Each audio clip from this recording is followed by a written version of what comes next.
Good morning. My name is Otie McKinley, and I'm with the Michigan Economic Development Corporation. I am excited to be joined today by Michigan's new Chief Historic Preservation Officer, Mark Rodman. Welcome, Mark. Thanks, Otie. Glad to be with you. Absolutely. Well, the Michigan State Historic Preservation Office, or affectionately referred to as SHPO, provides technical assistance to local communities and property owners in their efforts to identify, evaluate, designate, interpret, and protect Michigan's historic resources. The SHPO team is led by the State Historic Preservation Officer, who is designated by the governor to carry out provisions of the National Historic Preservation Act of 1966 and guide the SHPO team in achieving its mission. Quickly, I wanted to thank everyone out there that's listening to us this morning. And if you do have any questions during the course of our conversation, please feel free to post them in the comments and we'll get to as many as we can. But Mark, let's start off with a brief description of your background in historic preservation and maybe more importantly, what led you to this field? Well, I'll start off with led me to this field because I think it'll show why I'm so excited that the SHPO is now part of the Michigan Economic Development Corporation. Back in the 1970s, I grew up in a town called Rock Hill, South Carolina. And we had a new city manager in the early 70s, and he was trying to figure out what to do with downtown because all the businesses, like all across the country, they were moving out to the mall. All the retailers were going to the mall, and suddenly the downtown was kind of dead and dying. And so he wanted to figure out what he could do with the particular downtown area. So his idea was we had to make it a mall. So he took 2 blocks of Main Street, and they dropped I-beams in between the first and second floor of the buildings on one side of the street and I-beams to the first and second floor of the other side of the street. And then they dropped a roof on that and put 2 ends, and voila, there was a mall downtown. And after the initial curiosity of this thing, it was as big a disaster as you might imagine. I mean, just nobody came down there. Businesses continued to move out. There was nothing happening. It was a place for vagrants to go in and get out of the summer heat in the South and all this type of stuff. So when he was getting ready to retire in the late 80s, he's like, I can't let this be my legacy in the city of Rock Hill. I've got to do something about this. So he wanted to take the roof off the mall and open the street back up. But the problem was that in the original contract where they put the roof on, they gave the businesses the ability to control the roof from their building to the middle of the road where the road used to be. So he couldn't just go take off the roof without their approval. And the business were like, you know what? We went through you putting together this mall and setting this up. It was a disaster. Taking the roof off, it's going to be a disaster. The little business we have down here is just going to ruin that for a time. No, you're not taking the roof off of this mall. So what he did was he went in and he set up a nonprofit Rock Hill Economic Development Corporation, funded it with city money, and bought all the buildings on both sides of the road for this downtown. And then he could do what he wanted to with the roof because this Economic Development Corporation owned everything. So they bought all the buildings, and then the thing was they had to move on with taking off the roof and that sort of thing. Well, at the same time this was going on, I was in graduate school getting an MBA. So I was in business school. And I had a weird internship because my internship was with the city engineering department. And one of the things they needed me to do as an intern is all these buildings, most of them are from the late 1800s, 1880s, 1890s. And the Rock Hill Economic Development Corporation knew they had to go out and market these buildings to get new businesses in them once they had gotten the roof off and opened up the street. So they needed floor plans. So they sent me into every building to measure the buildings. And then I would come back to the drafts people that worked for the engineering division, and they would draw floor plans for all these buildings. But I was the single person that had been in every nook and cranny of these buildings. So they wanted me at the Rock Hill Economic Development Corporation's monthly meetings because if they had any questions about a particular building, it was like, hey, Mark, what do you know about this? What about this here and whatever? Well, until this time, I had really not known anything about historic preservation or what was being done. But I became totally fascinated with this process, totally fascinated with historic buildings and what they could be. And so that began my interest in historic preservation. Long story short, they did take the roof off, open the street back up, and it has done a huge amount of benefit for the downtown to make it come back and really change how Rock Hill perceived their downtown and brought businesses back. But anyway, that's how I got interested in historic preservation. So it's a lot along the lines what Community Development Division is doing in Michigan Economic Development Corporation is helping these downtowns come back with the assets that they have. So just to be clear, a multi-pronged failure in Rock Hill is what got you interested in historic preservation. You got it. The whole thing was a process and a disaster. And then it turned out, in the end, it turned out really well. If you visit downtown Rock Hill today, you'll be impressed with the streetscapes, with the businesses down there, the restaurants, and they've got some housing. It's all great. So it really turned that place around. It wouldn't be what it is today without them going back to mitigated disaster they had done in the 70s. Well, you sound like I don't want to hear about problems. I want to hear about solutions kind of guy. So we're thankful to have you with us at SHPO. And to kind of bring it back just a little bit, I mentioned it briefly, kind of a long-winded explanation, but brief. For the viewers out there or listeners out there that may not be real familiar with the importance of SHPO, maybe share what the overview of the organization is and maybe some goals of what SHPO has out on the landscape. Okay, well, I think you did a pretty good job of talking about what SHPO does, because we really are there to help people and local governments and state officials identify what's historic, help them to preserve what's historic, and help them protect what's historic, and help them to interpret what's historic. So, you mentioned all that, and that's really what we're there to do.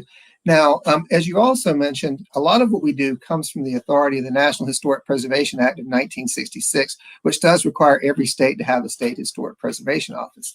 So a lot of what we do is directed by the federal government in the processes that we do. For instance, one of the things you may be familiar with is the National Register of Historic Places. If you want your building listed in the National Register of Historic Places, you come to us for that listing, and we work with you to help you get that property listed. If you want to benefit for your property because it is listed, such as the federal historic rehabilitation tax credits, you come to us and we can help you get those tax credits to do your rehab and to get that building back in full use and those type of things.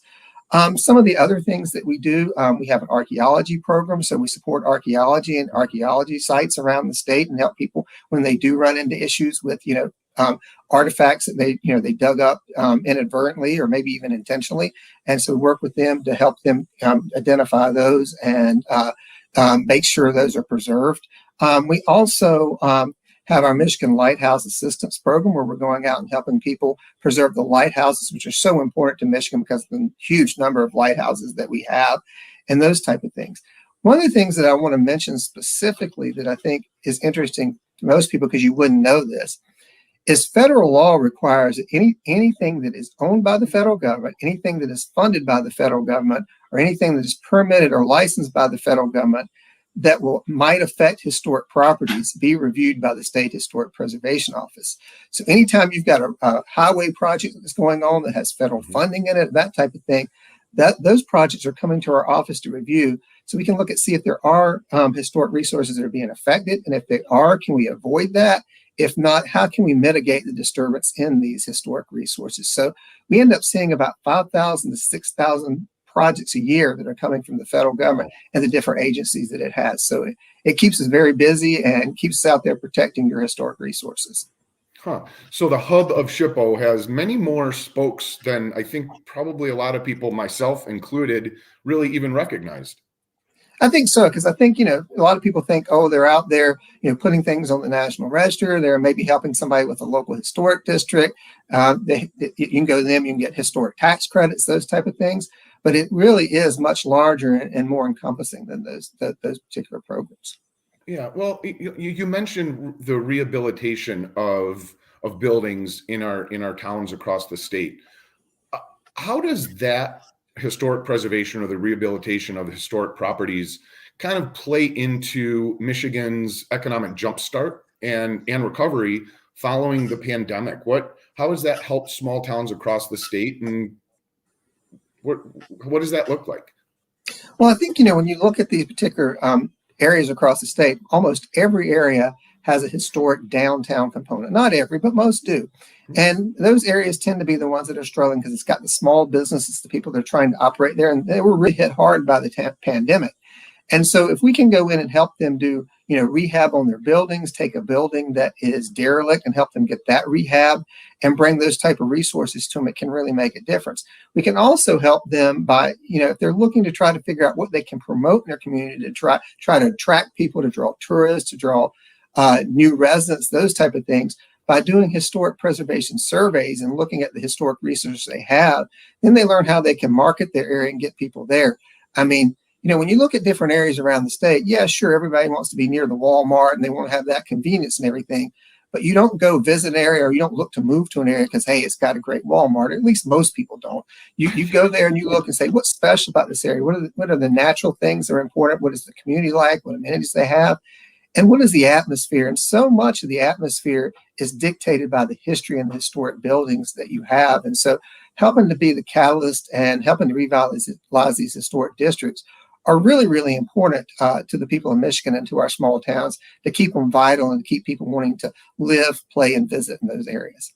That's right. I was just going to mention that, this is so important, revitalizing these downtowns across the state. It really is driving that live, work, play mentality.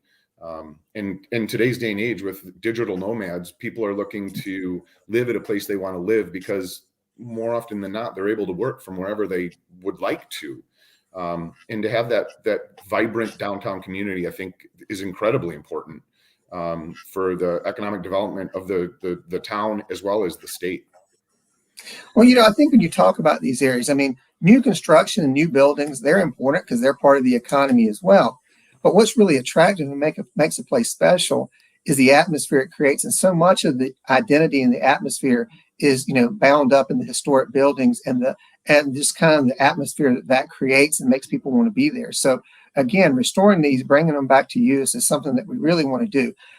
There's some buildings and there's some sites out there, they're historic and you want to maintain no matter what, just because they're so important to our history. Yeah. But in most cases, a derelict historic building is doing nothing for the community. It's bringing it down. And so if you can reactivate that building, put a business in there, get people coming and visiting and appreciating that building, it not only helps that building, but the whole community at large. So those are the type of things we want to do. How do we get people to appreciate that history and then take that historic architecture and really bring it back to life? No, and I think that's a great point, right? Historic preservation is an important catalyst for economic development in downtown districts and certainly in neighborhoods as well. Oh, it makes a big difference. One of the things that people are always so worried about is, if I have a historic district, it might put some restrictions on me, so that's going to hurt my property values. But studies have been done all over the country that takes like areas that like they're side by side that has a historic district that doesn't, and what's been found is that it always either maintains the market value as the neighboring non-historic district, or in most cases, it increases the value. So it really makes a difference in helping revitalize these areas and bring them back and really moves them forward. Yeah, we mentioned that SHPO is part of the Michigan Economic Development Corporation, and Travel Michigan is also part of the MEDC, and most people are probably more familiar with our award-winning advertising campaign, Pure Michigan. And one thing that is always so well received on our Pure Michigan channels is information and pictures of Lighthouse, or lighthouses rather. And the Michigan Lighthouse Assistance Program is a program within the SHPO, the National Historic Register. People have that they're drawn to lighthouses, and often people want to help. How can people help or get involved with the restoration or the maintenance of lighthouses across the state? Well, I think that's interesting because I do think Michigan is well known for its lighthouses, and it is bringing a number of tourists to our state to visit those lighthouses and those type of things. And so the Lighthouse Assistance Program is trying to help maintain these lighthouses, because so many of them have been decommissioned and they've been given to nonprofit groups, to the state, and that type of thing to manage. So how do you bring in money to help those particular lighthouses to make sure they remain, that they're in good shape, they can be open to the public for tours and those kind of great things? And so basically with the Michigan Lighthouse Assistance Program, it is funded by the lighthouse license plate that you can buy for your car. So the money that comes from the sales of those license plates is what funds that program. So without people going out and getting those license plates, renewing those license plates and those type of things, there's no funds out there to actually work with the lighthouse community. So, we really encourage people to be excited about the lighthouse license plates, to go out and purchase them, have it on your car, keep renewing those tags, because again, that's what gives us the money to go out and help the lighthouses. So it really is a public initiative. It's not general state funds that are going to this lighthouse program. It is money that people are spending for those license plates. So go out and get you a Save Our Lights license plate. It'll help us out. There you go. There you go. I love some of the comments we're getting about favorite destinations, Belle Isle. Janet is talking, or oh, the message just went away. My apologies. But as we're talking about this, what are some other programs within SHPO that are available to Michigan communities or property owners? Well, one of the things I'd like to talk about is a program that is new that will be opening up next year for people to be able to put in applications. And that is a state historic preservation tax credit, which is a 25% tax credit for work on historic properties. And it's good for commercial buildings. It is good for residential buildings. So if you're looking to do some work on your historic home that's in a historic district or listed individually, then you can get a 25% tax credit, which is great if you need a new roof, if you need to work on the exterior siding, any of those type of things. And it's also great for people that are doing projects, especially for these small communities that have these white elephant buildings in downtown. They're trying to figure out how to finance them and get them going. There is the state historic preservation tax credit. Again, we're not accepting applications now. We're going through a rulemaking process. It's required by the state, but we will be taking applications sometime in early spring of 2020. So we look forward to that program being out there for people to take advantage of that as well. And for those that are interested, real quickly on that one, my apologies. This spring, where will people be able to go to get information on that tax credit? Okay, well, the Historic Preservation website is on myplace.org, and there is a special section for historic preservation tax credits. You can go now and look at the legislation and the proposed rules, and we do have an FAQ that we're getting up for questions that people have already asked. So you can learn a lot about that program.